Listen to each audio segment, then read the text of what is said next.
Selamat pagi Pak Guru, nama saya Henry Melkias Kliupas Momot dari kelas 12 IPA 2. Saya akan menjawab soal dari nomor 1 mengenai yang pertama 2 topik dari bab 1 dan 1 topik dari bab 2.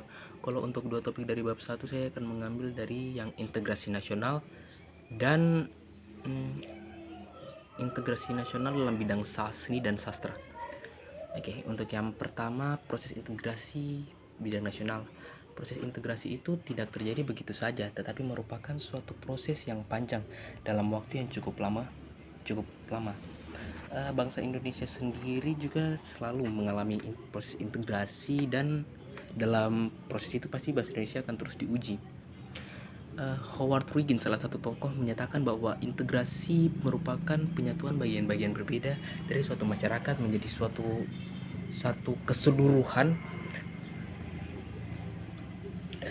keseluruhan yang lebih utuh untuk memadukan masyarakat kecil yang jumlahnya menjadi yang banyak dan jumlahnya menjadi suatu bangsa. Keberagaman Indonesia ini sendiri kan termasuk dalam semboyan Bhinneka Tunggal Ika. Maka ide pokok integrasi nasional adalah memaksimalkan persamaan dan meminimalkan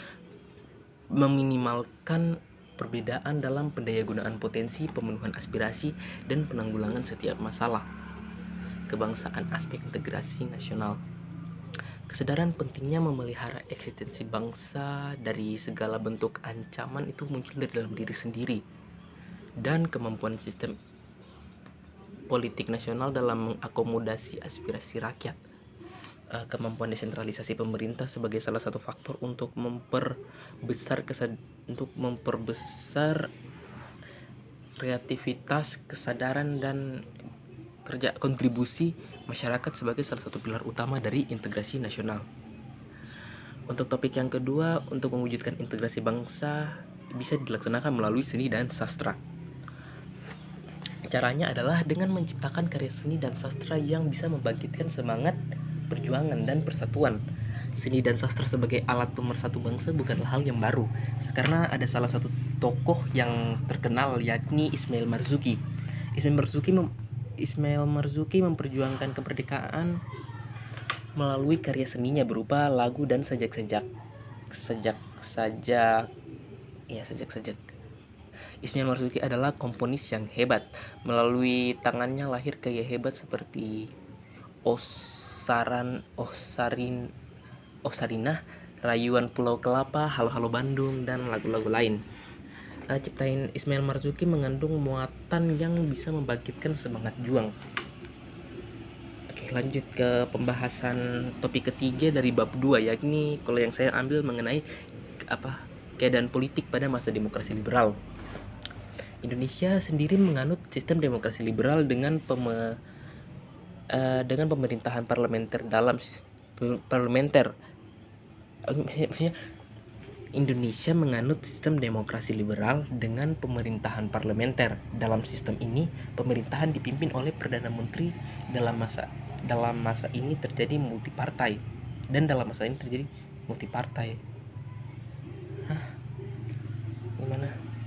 Multipartai di mana partai-partai demokrasi itu semakin banyak dan semakin berlimpah ruah yang ikut berkiprah dalam pemerintahan di Indonesia. Dan dengan munculnya banyak partai ini menyebabkan banyak persaingan di antara partai yang ingin mengambil kekuasaannya masing-masing. Lalu terjadi pergantian kabinet. Meskipun demikian, pemerintah demokrasi liberal berhasil melaksanakan pemilu. Keadaan politik pada masa demokrasi terpimpin pergantian kabinet dalam waktu singkat membuat keadaan politik di Indonesia menjadi semakin tidak stabil. Untuk mengatasi permasalahan ini adalah melaksanakan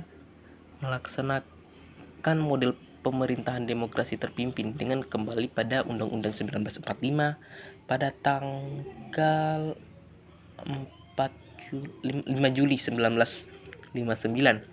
Presiden mengeluarkan dekret presiden, yaitu membubarkan Badan Konstitun Iya, konstituen dan berlakunya kembali Undang-Undang Dasar 45, dan terakhir tidak berlakunya Undang-Undang Dasar Sekat 1950, lalu dibentuknya MPRS dan DPAS. Sekian dari pembahasan saya. Jika ada yang kurang, saya mohon maaf dan sebesar-besarnya. Terima kasih.